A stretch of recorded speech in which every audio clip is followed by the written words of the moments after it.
So it's quite important that we understand how motion graphs work. They're a really important part of this topic and become more and more important as you go up through the school, through GCSE and A-level. Your ability to interpret graphs, to use graphs, to draw graphs, to find information from graphs. It's vital you understand them.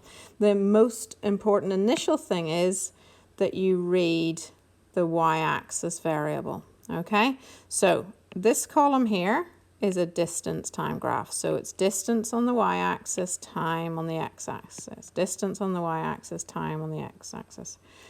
These are speed time graphs. So it's time on the x-axis and speed on the y-axis.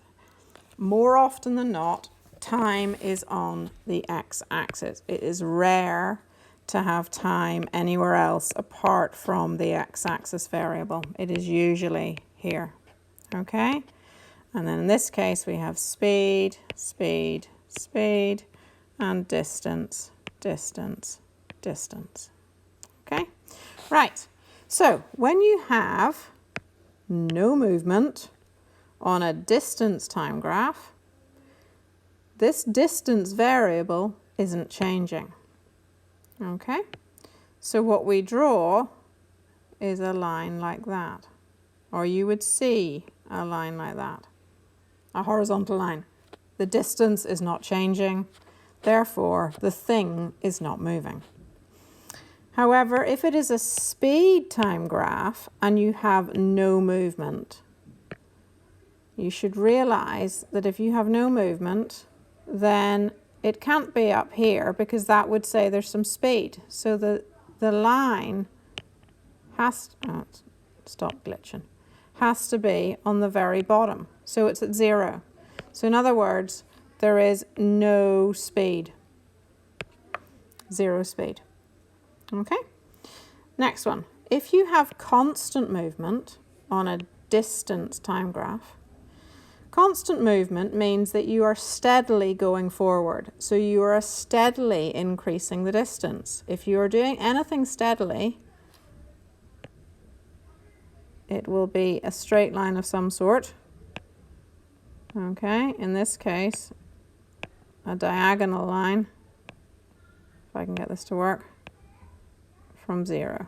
Okay, so that means you are steadily moving. You're not getting faster.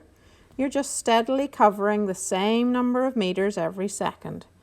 Each second, you're going the same distance. 1 second later, so many meters forward. 1 second later, so many meters forward, etc. So you get this diagonal line. If you are going at a steady or constant movement in a speed time graph, you would just have a horizontal line like that.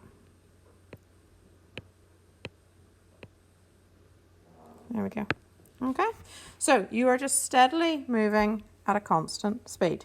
Doesn't change. If it's a higher up the graph, it means you're going faster. If it's lower down the graph, you're going slower. But it is a horizontal line and just means you're going at a steady speed. Now, finally, acceleration.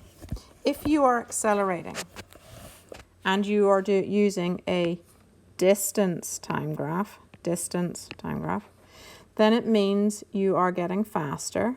So every second you are going further. And the way that is viewed on a graph is a curve. So you would have a curve going up like that.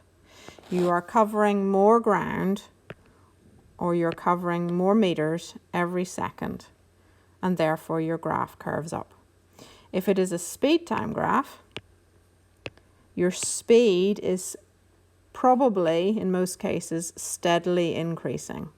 So instead of a curve, we would generally see a diagonal line. See a steady gradient.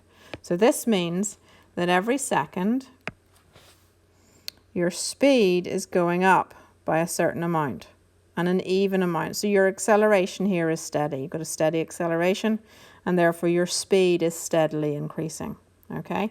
That same motion on a distance time graph would be curved. Okay? So there you go.